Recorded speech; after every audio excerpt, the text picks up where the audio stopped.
important to our kids. So, with that, I will once again thank you for being here and open the floor to questions.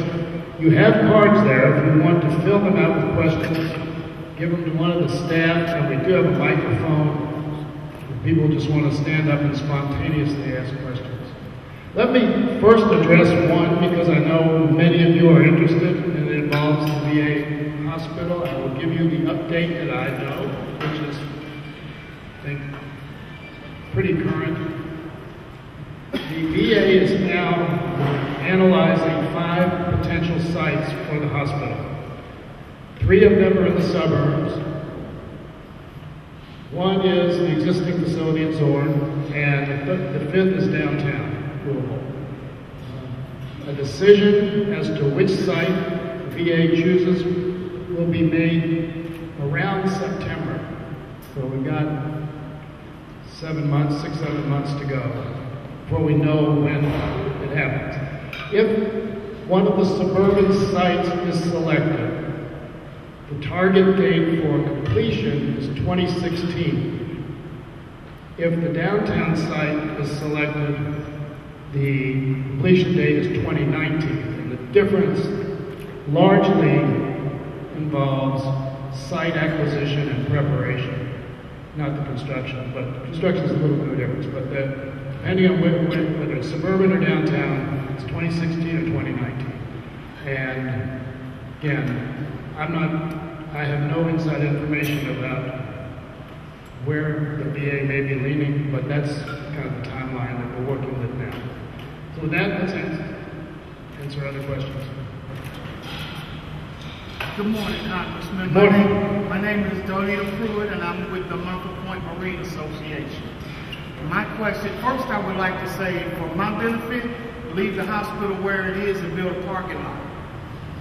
Secondly, I'm trying to understand how Congress or the powers that be came up with the idea that the consumer price index did not rise in the last couple of years when everything, excuse me, everything that I pay has gone up every year except my paycheck.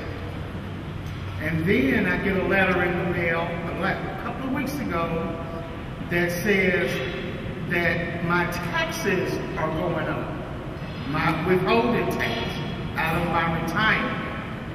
So I need to know how I am supposed to live off of less money when everything else is going up. Excuse me, the cost of food, the cost of gas, LG&E, the water, everything has gone up and my retirement has gone down.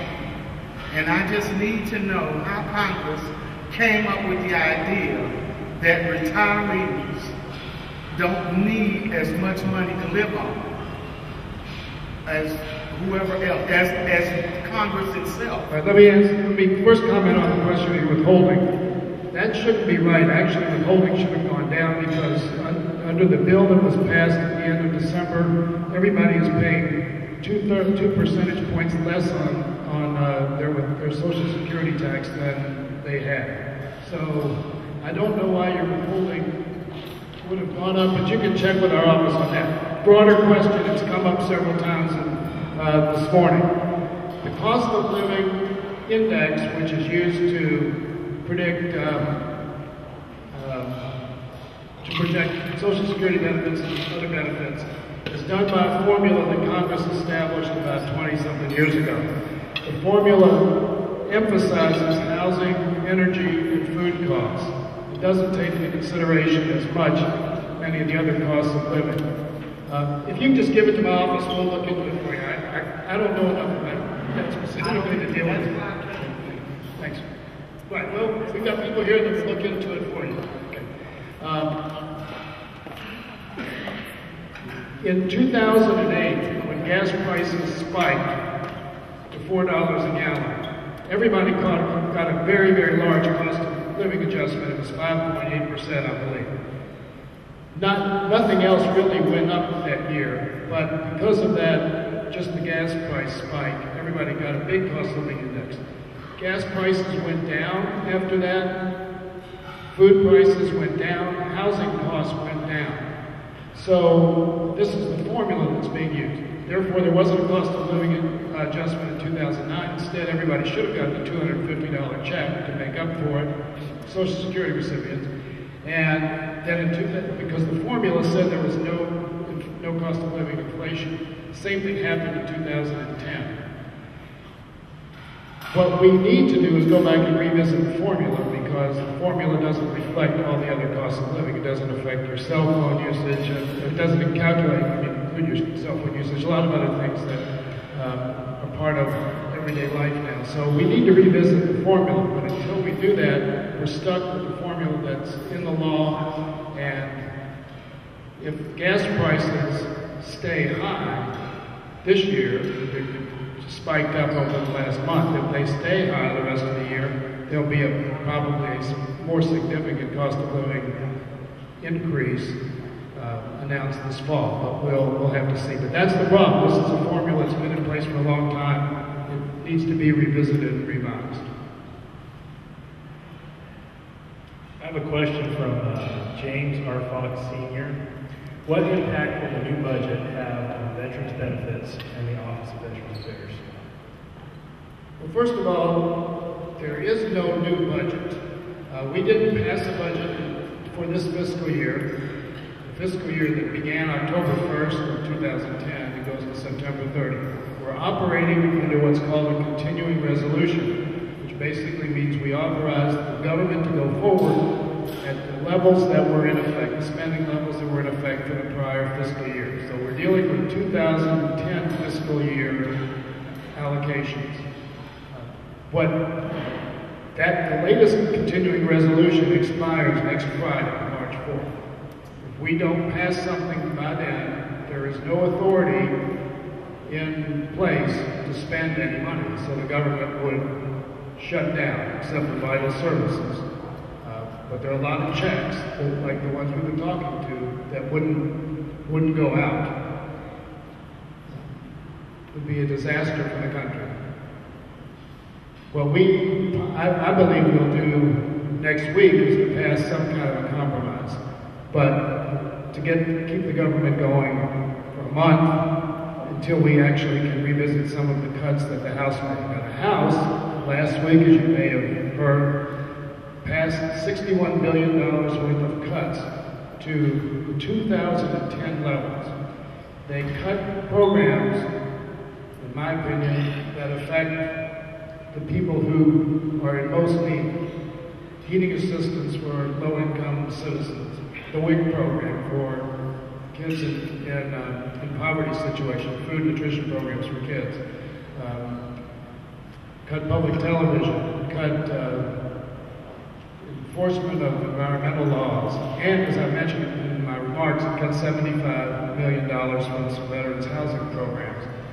These are some of the things that they did. Meanwhile, they left in place substantial tax breaks for oil companies and for coal companies, and a lot of corporate subsidies that seem to me to indicate where the priorities of the House majority were.